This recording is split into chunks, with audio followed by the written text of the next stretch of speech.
Boa noite, tudo bem? Ainda está um pouco esquisito, né? A gente ter que se reunir dessa maneira, cada um na sua casa, cada um reunido na sua sala ou no local mais adequado, para celebrar congregacionalmente ao nosso Deus, né? Está um pouco esquisito ainda, mas eu acredito que logo, logo nós estaremos juntos novamente, no mesmo ambiente, celebrando ao Senhor Jesus, juntos, podendo nos abraçar, podendo nos confraternizar uns com os outros. Né? Isso é muito bom, é importante e faz parte do desenvolvimento da igreja. Mas também o momento que nós vivemos é um momento especial e é um momento passageiro. Então eu acredito que logo, logo nós estaremos juntos. Eu creio que na próxima semana ainda nós estaremos reunidos dessa forma, de maneira virtual, eletrônica, mas eu acredito que logo, logo estaremos juntos presencialmente. De qualquer forma, eu quero convidar você para celebrar o Senhor Jesus, mesmo afastados, mas unidos pelo nosso coração, unidos pela vontade de adorar ao Senhor e unidos pelo Espírito Santo, acima de tudo, para fazermos a vontade do Senhor, para que o Senhor Jesus seja glorificado, para que todos se aproximem do Senhor. Então, eu quero louvar a Deus pela sua vida e também louvar a Deus pela tecnologia que nós temos hoje, graças a ela, graças ao Senhor ter dado inteligência aos seres humanos, hoje nós podemos nos reunir dessa maneira, não é? Então, para começo do nosso culto, eu gostaria de compartilhar com você uma porção da Escritura lá no Salmo 1. Você conhece esse Salmo, mas mesmo assim vamos ler juntamente, né? ler juntos uns com os outros. Salmo 1 diz assim: como é feliz aquele que não segue o conselho dos ímpios, não imita a conduta dos pecadores, nem se assenta na roda dos zombadores. Ao contrário, sua satisfação está na lei do Senhor. E nessa lei medita dia e noite. É como árvore plantada à beira de águas correntes. Dá fruto no tempo certo e suas folhas não murcham. Tudo que ele faz prospera. Não é o caso dos ímpios. São como palha que o vento leva. Por isso os ímpios não resistirão no julgamento, nem os pecadores na comunidade dos justos. Pois o Senhor aprova o caminho dos justos, mas o caminho dos ímpios leva à destruição. Então o convite que nós temos aqui nesse texto é de seguirmos a orientação do Pai, seguirmos juntos para darmos fruto, né? E fruto, lembrando que falamos na outra semana, o fruto ele serve para acomodar a semente. Então nós damos fruto para que através desse fruto haja semente e essa semente seja plantada e distribuída, e assim nós tenhamos um grande avivamento no nosso país, na nossa cidade, no nosso país e no mundo. Graças à ação do Espírito Santo, mas também graças ao que ele vem fazendo nos nossos corações. Então eu desafio você a buscar fazer a vontade do Senhor, eu desafio você a ouvir a voz do Pai e se aproximar dele cada vez mais. Vamos orar e colocar, então, nos colocarmos na presença do Senhor através de oração. Deus Todo-Poderoso, em nome de Jesus, que nos colocamos agora diante do Senhor. Certamente, ó Deus, o Senhor tem nos abençoado, certamente o Senhor tem feito grandes coisas em nossas vidas, e certamente, ó Deus, o fato de podermos estar compartilhando a Tua Palavra dessa maneira, mesmo que de maneira eletrônica, Pai, nos é muito, muito importante, porque mostra o quão cuidadoso o Senhor é com os seus filhos, com a sua criatura. Que mesmo não podendo estarmos todos juntos na mesma sala, no mesmo ambiente, o Senhor provê os meios para aprendermos e compartilharmos a Tua Palavra com todas as pessoas. Que as pessoas da nossa comunidade, os nossos amigos, os nossos parentes, ó Deus, sejam abençoados, assim como todas as pessoas que um dia tiverem acesso a essa mensagem. Que o Senhor, ó Deus, esteja abençoando cada uma dessas pessoas. E da mesma maneira, Pai, eu clamo ao Senhor, clamamos ao Senhor para que essa doença, essa enfermidade que vem assolando o nosso país e o mundo, possa rapidamente ser solucionada, que haja cura, Pai. Então abençoa ali os cientistas, os médicos, as pessoas todas envolvidas para que haja algum tipo de medicamento ou vacina, Pai, para que essa doença não mais aflija a nossa sociedade, mas sim, ó Deus, que ela possa ser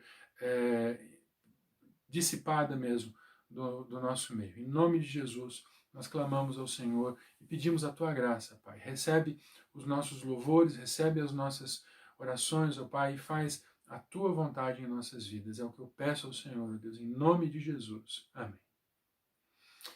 Querido, nós estamos juntos, né? Mesmo que separados pelo ambiente, mas estamos juntos. E por isso, de maneira aí na sua casa mesmo, eu gostaria de convidar você para louvar ao Senhor através dos cânticos, louvar ao Senhor através da instrumentalidade. Os meninos gravaram algumas canções e a gente vai poder então participar cantando junto com os nossos queridos. Vamos louvar ao Senhor agora.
Muito bem, então, louvamos ao Senhor, juntos agradecemos a Deus pela instrumentalidade dele em de alguma forma nos fazer estarmos presentes, né, como igreja, mesmo que afastados, presentes virtualmente. Então, nesse momento, eu quero convidar você a meditar na palavra de Deus junto comigo. E para isso eu quero convidar você a abrir a sua Bíblia em 1 Samuel, capítulo 17. Em 1 Samuel, capítulo 17, a palavra diz assim: Os filisteus juntaram suas forças para a guerra e se reuniram em Socó de Judá e acamparam em Éfes-Damim, entre Socó e Azeca. Saul e os israelitas reuniram-se e acamparam no vale de Elá, posicionando-se em linha de batalha para enfrentar os filisteus. Os filisteus ocuparam uma colina e os israelitas outra, estando o vale entre eles. Um guerreiro chamado Golias, que era de Gate, veio do acampamento filisteu, tinha 2,90 m de altura e usava um capacete de bronze, vestia uma couraça de escamas de bronze que pesava 60 quilos. E nas pernas usava caneleiras de bronze e tinha um dardo de bronze pendurado nas costas. A haste de sua lança era parecida com uma lançadeira de tecelão, e sua ponta de ferro pesava 7,2 kg. Seu escudeiro ia à frente dele. Golias parou e gritou às tropas de Israel: Por que vocês estão se posicionando para a batalha? Não sou eu um filisteu e vocês, os servos de Saul? Escolham um homem para lutar comigo. Se ele puder lutar e vencer-me, nós seremos seus escravos. Todavia, se eu o vencer e o puser fora de combate, vocês serão nossos escravos e nos servirão. E acrescentou: Eu desafio hoje as tropas de Israel, mandem-me um homem para lutar sozinho comigo. Ao ouvirem as palavras do filisteu, Saul e todos os israelitas ficaram atônitos e apavorados. Eu quero falar também no versículo 12, diz: Davi era filho de Jessé, o efrateu de Belém, de Judá. Jessé tinha 8 filhos e já era idoso na época de Saul. E aí ele tinha ali os 3 filhos mais velhos de Jessé tinham ido para a guerra com Saul. Eliabe, o mais velho, Abinadab, o segundo, e Samá, o terceiro. Davi era o caçula. Os 3 mais velhos seguiram Saul. Só até aqui, por enquanto, vamos mencionar alguns textos a mais, mas eu gostaria de enfatizar principalmente esse texto. E de maneira rápida, eu queria contextualizar para você. Israel e a Filistia estavam em guerra, né? Então, os israelitas e os filisteus, eles viviam em luta, disputavam território. Deus havia concedido a Israel o poder, o domínio sobre toda a terra, mas de alguma forma os filisteus ainda continuaram com alguma parte dessa terra. E eles lutavam, e Saul era o rei na época. E havia ali então aquela necessidade de conquistar as terras. Os filisteus tentando conquistar as terras dos israelitas, os israelitas indo adiante para alcançar o domínio total da terra que Deus havia concedido para eles. Havia esse contexto.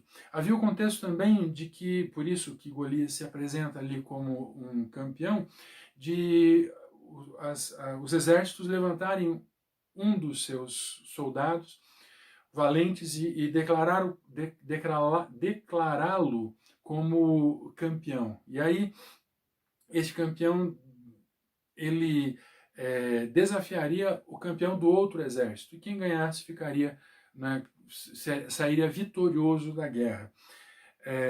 E aí nós vemos ali também aquele contexto do Davi, né? O Davi muito jovem para fazer parte do exército, mas já alguém experimentado de alguma forma, né?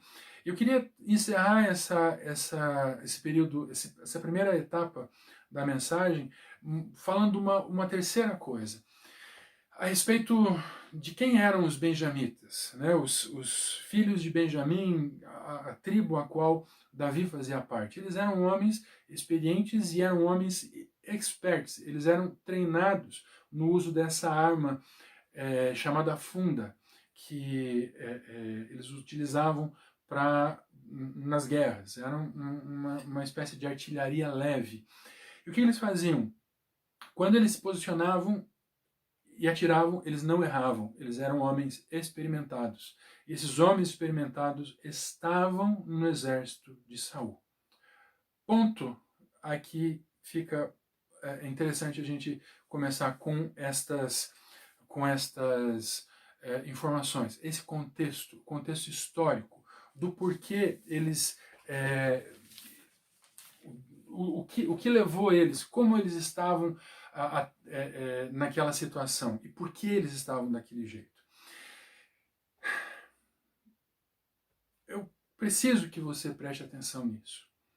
Eu preciso que você preste atenção nisso porque muitas vezes nós damos muita ênfase ao problema e não entendemos ou julgamos que esse problema é tão grande, tão sério, que a gente acaba sem possibilidades de resolver esse problema da maneira correta, da maneira mais adequada. A gente acaba olhando para o problema e se assusta com o tamanho dele. Então é importante, muito importante, que você entenda que no contexto que você está, seja ele qual for, contexto de luta, contexto de batalha, o próprio contexto que nós estamos vivendo, o nosso momento atual de mundo, é um momento em que há uma crise séria na saúde, não somente em virtude dessa doença que está assolando o mundo, mas, de modo geral, há um problema sério na saúde, há um problema sério na política, e também isso não é só apenas no nosso país. Diversos países estão assolados pela corrupção, diversos países estão assolados pelos problemas econômicos, inclusive. E há uma terceira condição que nos tira também a paz, que é a nossa própria vida cotidiana, porque não é só os países que enfrentam problemas de saúde, problemas financeiros, nós também enfrentamos isso. Então, a nossa vida cotidiana é cheia de problemas. E aí há uma questão, você vive focado no problema, e eu vou adiantar para vocês, viver focado no problema não vai te dar resultado algum. Se você viver focado no problema, você não vai chegar ao resultado. Entende? Mais para frente eu vou falar alguma coisa a respeito disso. Né? E esse contexto, ele acaba gerando desespero nas pessoas, desespero na sociedade. Esse contexto faz com que haja uma incapacidade da gente pensar. E esse contexto acaba, inclusive, fazendo a gente acaba tendo muito, e esse é um contexto do que é algo que estamos vivendo no tempo que, né, nesse tempo, há uma difusão de conhecimento tão grande, há uma difusão de conhecimento tão intensa, e as pessoas têm aprendido tanto, mas o problema é que, mesmo aprendendo tanto, têm colocado pouco em prática. E acaba que há uma crescente obesidade intelectual. E nós precisamos sair disso. Nós temos que sair do teórico e ir para o prático. E a palavra de Deus, amado, é prática. Então, fica aqui essa introdução, onde nós temos que entender que, mesmo estando num contexto que seja desfavorável a nós, nós temos condições de viver e vencer todos os nossos desafios. Então, dando prosseguimento, essa mensagem ela está dividida em 3 pontos. 3 pontos principais. Há algumas subdivisões também, mas eu gostaria de me atentar nesses 3 pontos principais. Em primeiro lugar, eu quero que você entenda que há problemas. Não há como duvidar disso. Há problemas, e problemas grandes. Mas para cada problema há uma ferramenta correta para a sua solução. Não dá para você tentar abrir uma porca usando uma chave de fenda. Você precisa de uma ferramenta específica. Assim como você não consegue fazer um furo numa parede, um furo milimétrico numa parede, um furo preciso numa parede, usando um martelo. Não tem como. Não é a ferramenta adequada. É uma ferramenta boa, mas não é adequada para fazer um furo na parede. Ela serve para pregar um prego, mas o martelo em si não pode fazer um furo. Não foi feito para isso. Então nós temos que entender que há a ferramenta correta para a solução. Então, veja, quando os israelitas estavam ali diante daquela situação tão complicada, ali diante daquele gigante, eles esqueceram o que tinham em mãos. Eles esqueceram todas as ferramentas que eles tinham em mãos, eles esqueceram todo o treinamento que eles tinham, eles esqueceram tudo que eles haviam aprendido como soldados. Mesmo que o exército deles não fosse permanente, que o exército deles fosse um exército de convocação, como é o nosso, o que importa é que eles eram treinados, eles eram homens experientes. Como falei antes, havia ali dentro daquele exército pessoas especializadas em um determinado tipo de arma muito útil para tratar com uma pessoa daquele tamanho, um gigante daquele tamanho. Mas eles não conseguiram entender o que eles tinham, eles fixaram na grandiosidade do inimigo, na grandiosidade do problema. Esqueceram das ferramentas que eles tinham em mãos. Então, você precisa, e nós precisamos, visualizar o verdadeiro causador do problema. E o causador do problema, no caso, nesse contexto da história, não era o gigante.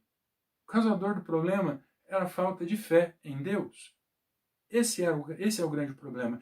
E eu digo para você, de modo geral, esse é o grande causador de problema da sociedade, de cada um de nós. Esquecemos que Deus tem o controle, esquecemos que Deus age, que Deus tem prazer, inclusive, em nos ajudar, nos auxiliar, em nos guiar e proteger cada um de nós. Então, nós precisamos visualizar o verdadeiro causador do problema que a gente está enfrentando, para que a gente possa entender, então, quais são as consequências que esse problema produz. Então, se você tiver bem claro qual é o problema que você está enfrentando, se tiver bem claro qual é a dificuldade que você está enfrentando, não é aparente, mas efetivamente o que está acontecendo. É como uma dor de cabeça. Muitas vezes a dor de cabeça ela é sintoma de um problema maior ou de um outro problema, e não necessariamente algo relacionado à sua cabeça. Muitas vezes você sente dores de cabeça porque você tem um problema no pescoço. Muitas vezes você pode sentir dores de cabeça porque você tem um problema estomacal. Muitas vezes você pode sentir dores de cabeça porque você está com um problema no dente. Entende? Então, o efeito, esse sintoma, não é o causador do problema, mas é um reflexo do verdadeiro problema. Então você precisa visualizar o verdadeiro causador do problema e entender quais as consequências desse problema, né? Para que você possa, então, também ir para cada sintoma, tratando cada um dos sintomas, mas sabendo qual é a fonte. Sabendo qual é a fonte desse problema, você é capaz, então, de solucionar esse problema. Inclusive, é importante que você consiga compreender qual é a amplitude, né? Aonde ele abrange, qual é o tamanho desse problema. Para eles ali, no caso, eles olhando para o gigante pensaram, não, o problema que nós temos é o gigante, ele é muito grande, ele tem 3 metros de altura, 400 quilos, ele é alguém que foi treinado em batalha desde moço e já é homem adulto, e já é alguém poderoso, 400 quilos, né? Alguém realmente poderoso, a espada dele era imensa.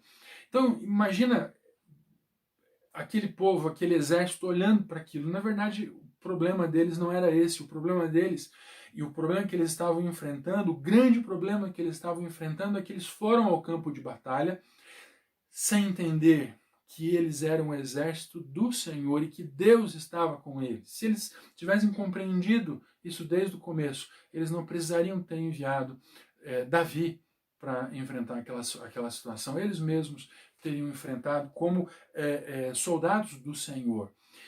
Muitas vezes nós não conseguimos compreender a amplitude do problema, porque nós nos focamos em um determinado aspecto desse problema. Então é importante a gente conseguir compreender qual é a amplitude. Mas sabe, há uma forma da gente passar por esses problemas. A gente não vai chegar ao fim dessa questão agora, nesse ponto, mas eu queria que você entendesse o seguinte, que para que você possa enfrentar qualquer problema, qualquer situação, você precisa olhar para as coisas com otimismo. Você precisa olhar para as dificuldades que você tem passado, que você tem enfrentado, com otimismo. Não com aquele olhar de derrotado, o olhar de alguém que está passando por uma dificuldade muito grande e se desespera e toma atitudes sem pensar, mas alguém que olha para a situação, para alguém que encara a situação, entende as consequências do que está acontecendo, procura entender a amplitude, aonde alcança aquele problema, e então olha com otimismo, olha com um olhar assim de que esse problema realmente é muito grande, mas Deus está comigo, Deus está agindo, Deus tem me provido de instrumentos e me provido de ferramentas para que eu possa vencer isso. Otimismo. Otimismo é a ferramenta certa. E sabe, com o otimismo, com essa ferramenta, com o otimismo, sabe, o aparente fracasso que a gente tem diante de alguns problemas acaba perdendo o potencial de destruição. Sabe, porque muitas vezes nós nos entregamos, e entregando, como dizem em Curitiba, né? Entregando os betes ou desistindo, nós confirmamos o problema, confirmamos que o problema é muito grande, confirmamos que aquele problema realmente era muito difícil e confirmamos que não seríamos capazes de solucionar ele. Agora, se você olha com otimismo e entende que Deus está junto com você, e você entende que Deus está agindo e estendendo a mão sobre você, em sua direção, você consegue diminuir o potencial de destruição, o potencial de afetação que aquele problema causará na sua vida. Agora, você precisa olhar para o problema como ele realmente é. E você precisa entender quem você é. Você não é qualquer pessoa, você é alguém que foi separado pelo Senhor, que foi tocado por Deus e você foi tocado pelo Senhor e você tem sido e será instrumento de Deus para a glória dele. Então, tenha a respeito de você mesmo a verdadeira imagem, aquilo que Deus realmente deseja que você veja a seu respeito. E entenda que Deus tem planos e Deus quer agir através da sua vida.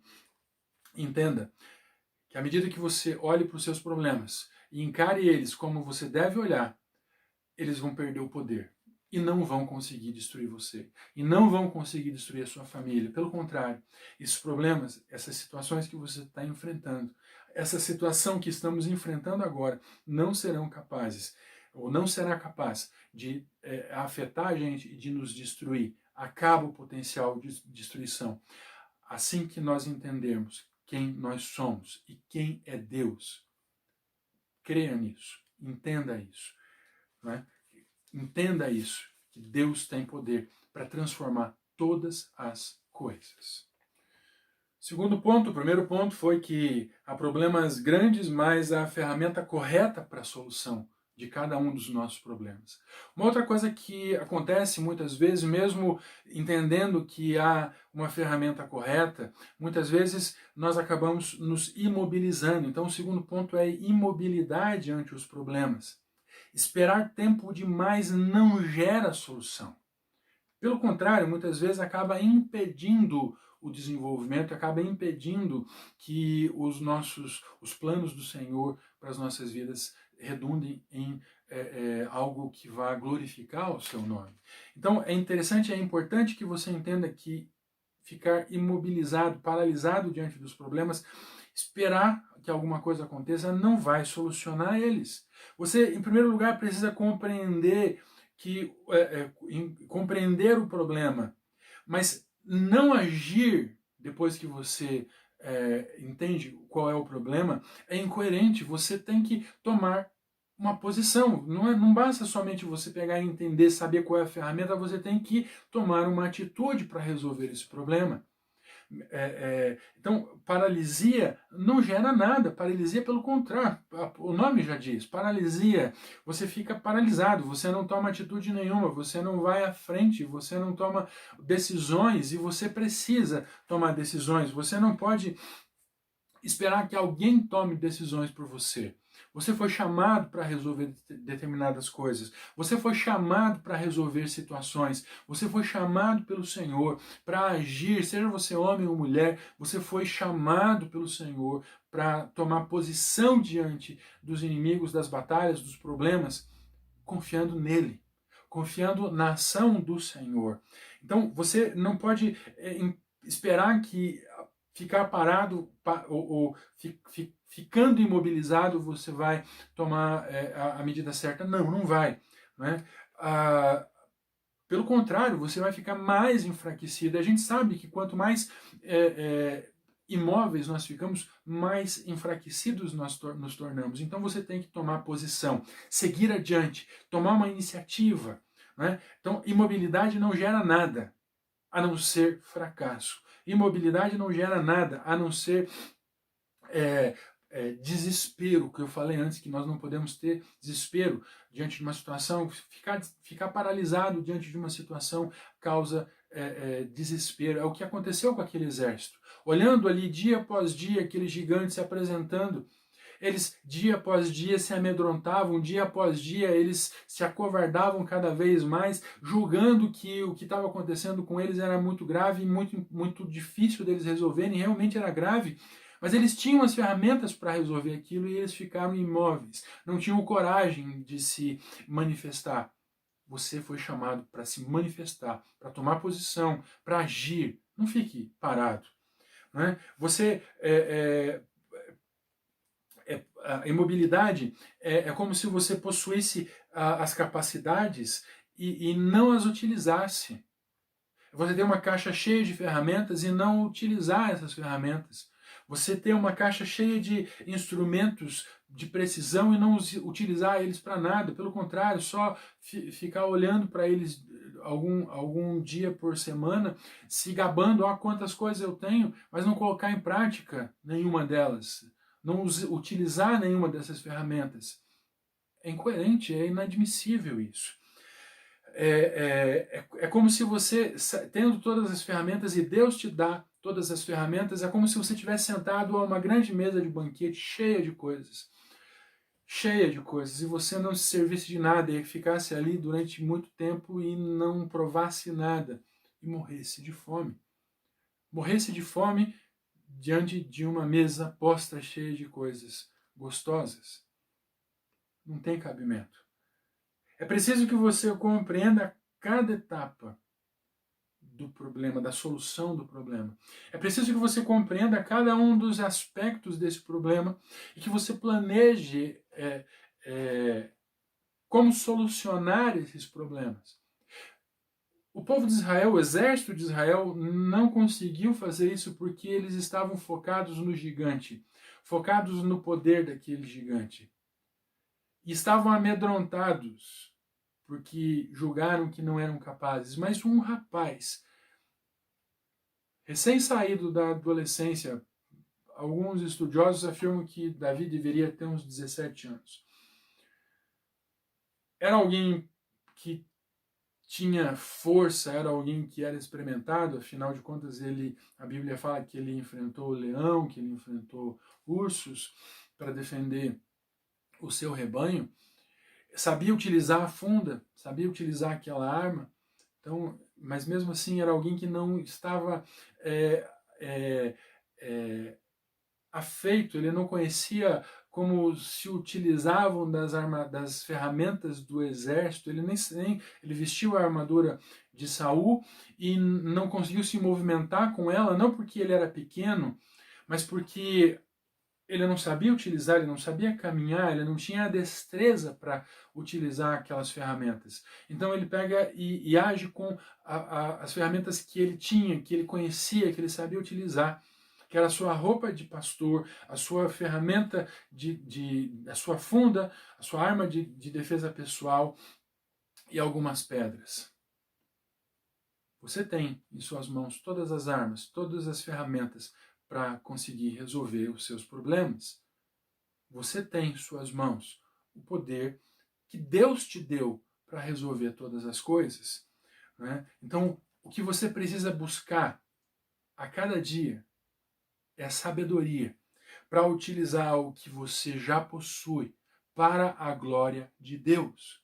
Você foi chamado por Deus. Não é só algumas pessoas, uma ou outra pessoa que é chamada por Deus, mas todos nós fomos chamados por Deus e muitas vezes perecemos, perdemos a nossa vida porque não compreendemos o que deveríamos ter feito.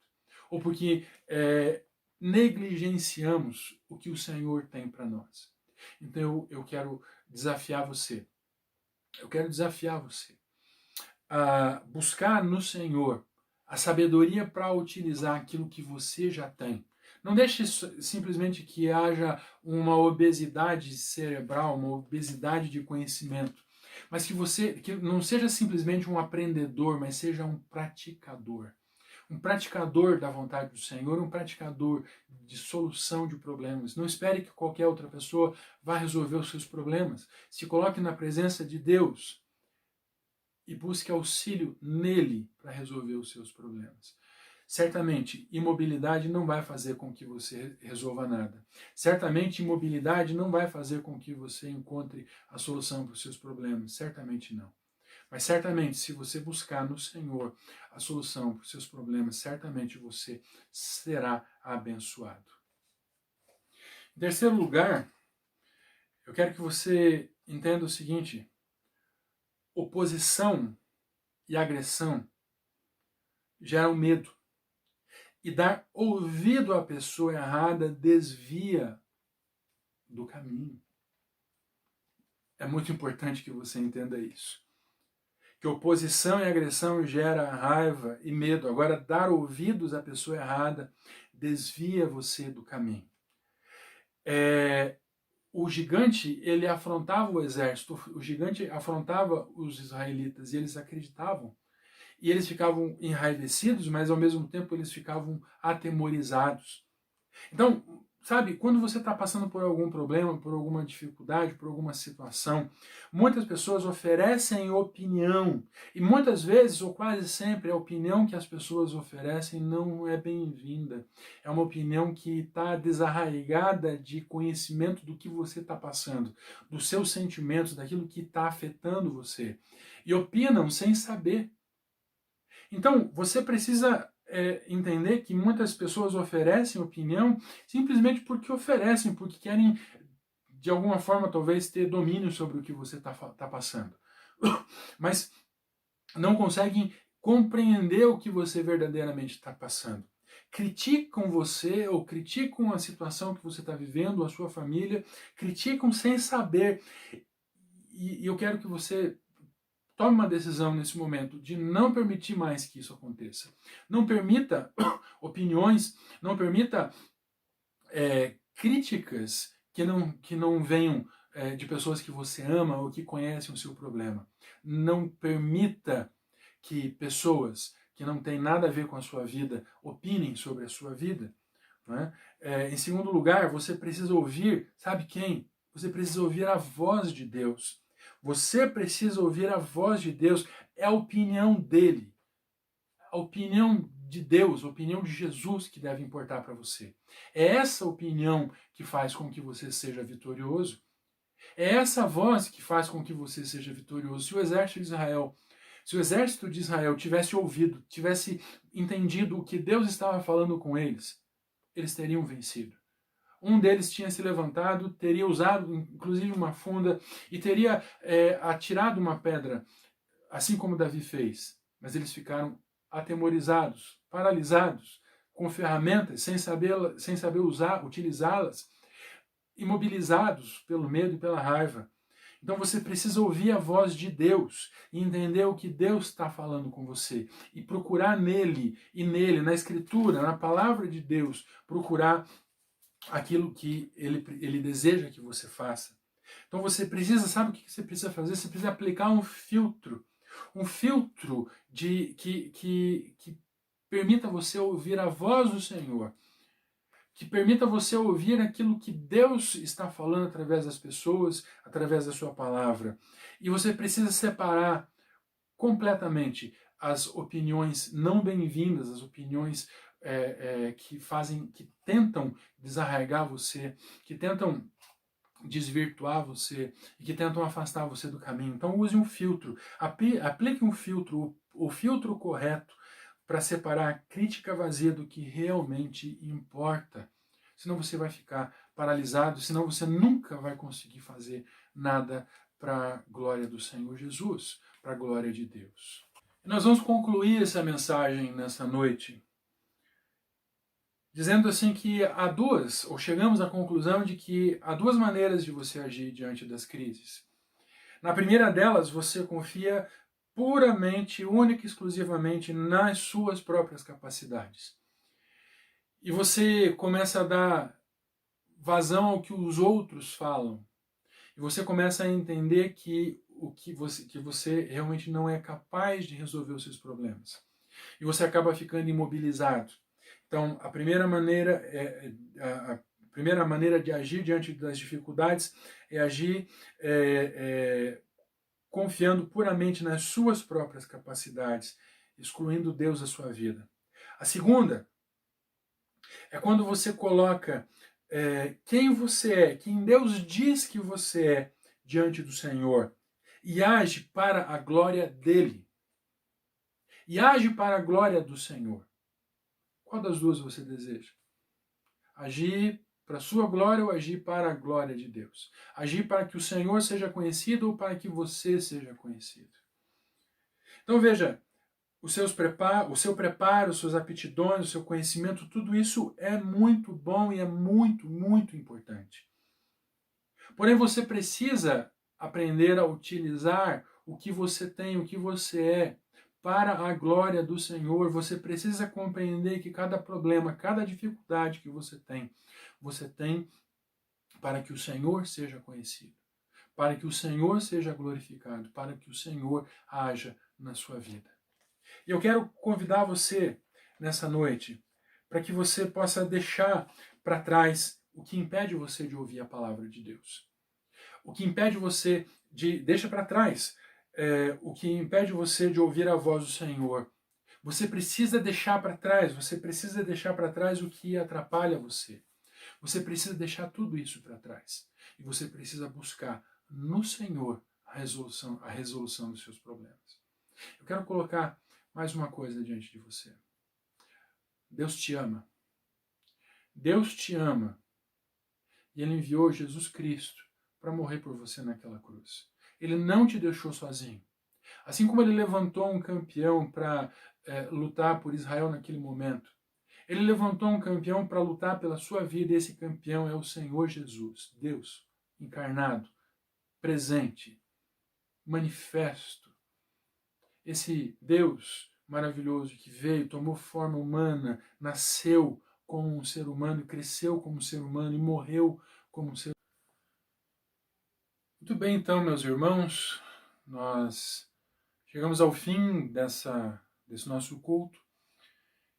Certamente foi muito bom estarmos juntos dessa forma. Certamente é muito bom nós ouvirmos a voz do Senhor e colocarmos em prática tudo aquilo que Ele deseja que nós façamos. Então, mais uma vez, eu quero lembrar você, não fique imobilizado, creia na instrumentalidade que Deus tem dado a você.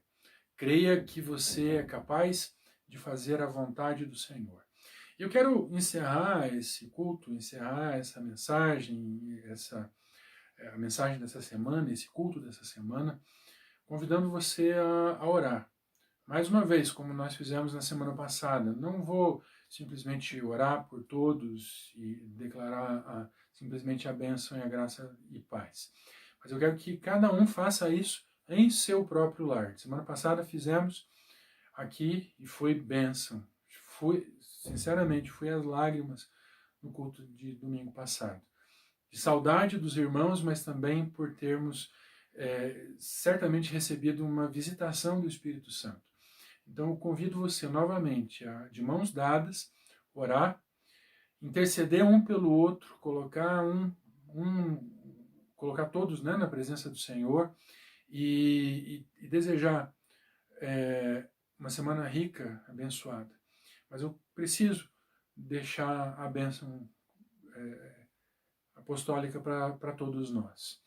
Então eu queria que você, após essa oração, essa bênção, que você, desligando aí o seu equipamento, você pudesse dar as mãos aos seus amados e então pudesse orar junto com eles. E por isso, dessa forma, nós clamamos ao Pai Todo-Poderoso pelo seu amor, a graça e a misericórdia de Cristo Jesus e a comunhão e a consolação do Espírito Santo, que aponta o caminho que nos leva até a cruz. Peço isso por nossa igreja que se reúne aqui nessa cidade e por toda a igreja que se reúne ao redor do mundo, em nome de Jesus Cristo. Amém. Tenha uma boa semana, tenha uma semana cheia da presença de Deus e que o Senhor fale profundamente ao seu coração. Até.